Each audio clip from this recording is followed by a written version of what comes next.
The rural community of Masoyi Village was recently plagued by incidents of mob justice, and one such case was that of two missing girls who were later found dead. In a fit of rage, members from this normally quiet and laid-back community took the law into their own hands and burnt to death the alleged perpetrator and his uncle. This is Masoyi, a large rural area which covers a number of smaller villages just outside Hazyview, bordering the Kruger National Park in Mpumalanga. Most residents here are employed at the Kruger National Park. Several cases of mob justice have been reported recently at the Masoyi police station. In these cases, alleged perpetrators of violent crimes were attacked, killed, and their houses burned down in this area. A recent case of mob justice was reported after two girls aged 5 and 6 years old from Ganduzweni went missing on the 23rd of April 2019. Sadly, the bodies of the two girls were found by police the day after they were reported missing. According to Detective Constable Kenneth Mlungisi of Masoyi Police Station, one of the girls had allegedly been raped.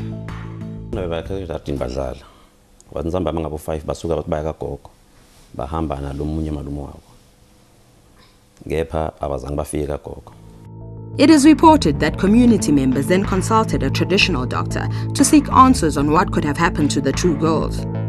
The traditional doctor allegedly told community members that certain men in Ganduzweni were responsible for the two murders. Subsequently, on the night of the 24th of April 2019, members of the community took a male person for questioning and assaulted him. The man allegedly confessed that it was him and his uncle who took the two girls. Community members questioned the uncle as well, and he refuted the claims by his nephew. The two men were then doused with petrol and set alight.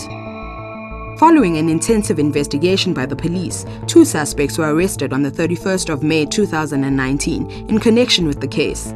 They appeared in court a day later and were denied bail.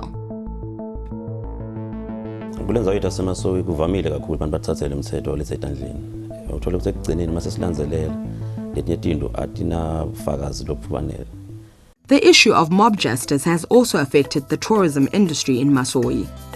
The Kruger National Park is around this area, and when the community members protest and take to the streets, it makes it difficult and dangerous for the tourists to visit the park.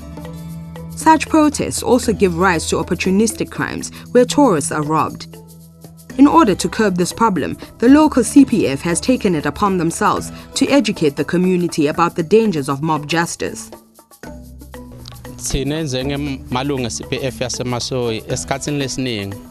Sibe netimbizo, sibe nemadododo lapho sifundzisa khona umphakathi ngetindlela lekufanele tilandzelwe mangabe kunemacala latsite lavuliwe nokuthi licala ulilandzela njani lize liyofika ekugcineni.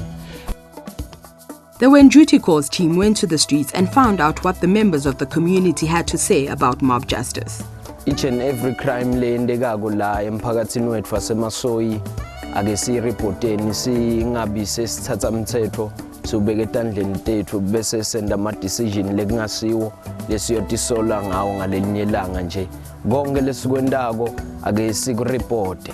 Endlini ngihlala ngiyi1 akunamuntu lontothi ngimantu ngimfonela liphoyisa litokuhamba ngalitonginceda kude lokho so besicela ukuthi njengemphakathi asendeni sibambisaneni tuke abantwana kakhulu. In its quest to fight crime and cases of mob justice, the South African Police Service recently held a ministerial imbizo at Mganduzweni.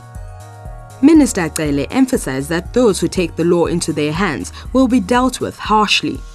We are simply saying vigilantism has no space in the modern time. If you believe that somebody has committed the crime, take that person or those people to the police. But the call we are making as a South African police, the police must be very tough to those people that take law in their hands. The South African Police Service would like to warn community members not to partake in incidents of mob justice, but rather work with the police in the fight against crime.